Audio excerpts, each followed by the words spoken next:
ओम नमश्चंडिकाय नमः। श्री दुर्गा सप्तशती 12वां अध्याय। देवी बोली, हे देवताओं, जो पुरुष इन स्तोत्रों द्वारा एकाग्रचित होकर मेरी स्तुति करेगा उसके संपूर्ण कष्टों को निसंदेह हर लूंगी। मधु कैटभ के नाश, महिषासुर के वध और शुंभ तथा निशुंभ के वध की जो मनुष्य कथा कहेंगे, मेरे महात्म्य को अष्टमी, चतुर्दशी व नवमी के दिन एकाग्रचित से भक्ति पूर्वक सुनेंगे, उनको कभी कोई पाप न लगेगा। पाप से उत्पन्न हुई विपत्ति भी उनको न सताएगी। उनके घर में दरिद्रता न होगी और न उनको प्रियजनों का बिछोह ही होगा। उनको किसी प्रकार का भय नहीं होगा। इसलिए प्रत्येक मनुष्य को भक्ति पूर्वक मेरे इस कल्याणकारक महात्म का सदा पाठ करना चाहिए और सुनना चाहिए। मेरा यह महात्म महामारी से उत्पन्न हुए संपूर्ण उपद्रवों को एवं 3 प्रकार के उत्पातों को शांत कर देता है। जिस घर व मंदिर में या जिस स्थान पर मेरा यह स्तोत्र विधि पूर्वक पढ़ा जाता है, उस स्थान का मैं कभी भी त्याग नहीं करती और वहां सदा ही मेरा निवास रहता है। बलिदान, पूजा, होम तथा महोत्सवों में मेरा यह चर्चित उच्चारण करना तथा सुनना चाहिए। ऐसा हवन या पूजन मनुष्य चाहे जानकर या बिना जाने करे, मैं उसे तुरंत ग्रहण कर लेती हूँ। और शरद काल में प्रत्येक वर्ष जो महापूजा की जाती है, उनमें मनुष्य भक्ति पूर्वक मेरा यह महात्म सुनकर सब विपत्तियों से छूट जाता है और धन धान्य तथा पुत्र आदि से संपन्न हो जाता है। और मेरा इस महात्म व कथाओं इत्यादि को सुनकर मनुष्य युद्ध में भी निर्भय हो जाता है। इसलिए मेरे इस महात्म व कथाओं को अवश्य सुनना चाहिए। और महात्म के श्रवण करने वालों के शत्रु नष्ट हो जाते हैं तथा कल्याण की प्राप्ति होती है और उनका कुल आनंदित हो जाता है। सब कष्ट शांत हो जाते हैं तथा भयंकर स्वप्न दिखाई देना तथा घरेलू दुख इत्यादि सब मिट जाते हैं। बाल ग्रहों में ग्रसित बालकों के लिए यह मेरा महात्म परम शांति का देने वाला है। मनुष्यों में फूट पड़ने पर यह भली भांति मित्रता करवाने वाला है। मेरा यह महात्म मनुष्यों को मेरे जैसी सामर्थ्य की प्राप्ति करवाने वाला है।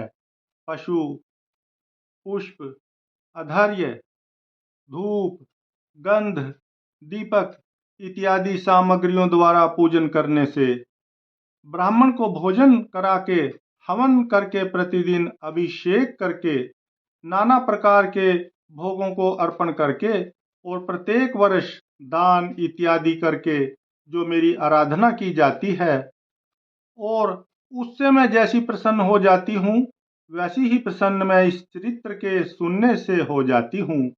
यह महात्म श्रवण करने पर पापों को हर लेता है तथा आरोग्य प्रदान करता है। मेरा प्रादुर्भाव का कीर्तन दुष्ट प्राणियों से रक्षा करने वाला है। युद्ध में दुष्ट दैत्यों का संहार करने वाला है। इसके सुनने से मनुष्य को शत्रुओं का भय नहीं रहता। हे देवताओं, तुमने जो स्तुति की है अथवा ब्रह्मा जी ने जो मेरी स्तुति की है, वह मनुष्यों को कल्याणमयी बुद्धि प्रदान करने वाली है।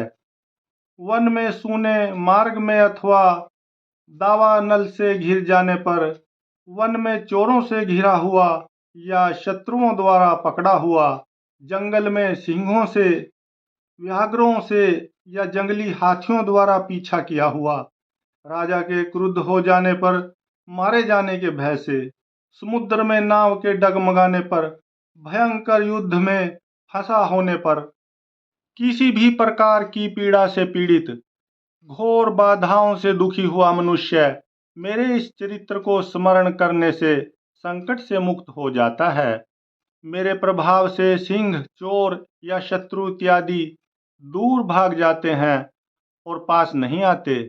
महर्षि ने कहा, प्रचंड पराक्रम वाली भगवती चंडिका यूं कहने के पश्चात सब देवताओं के देखते ही देखते अंतर्धान हो गई और संपूर्ण देवता अपने शत्रुओं के मारे जाने पर पहले की तरह यज्ञ भाग का उपभोग करने लगे और उनको अपने अधिकार फिर से प्राप्त हो गए तथा युद्ध में देवताओं के शत्रुओं शुंभ व निशुंभ के देवी के हाथों मारे जाने पर बाकी बचे हुए राक्षस पाताल को चले गए।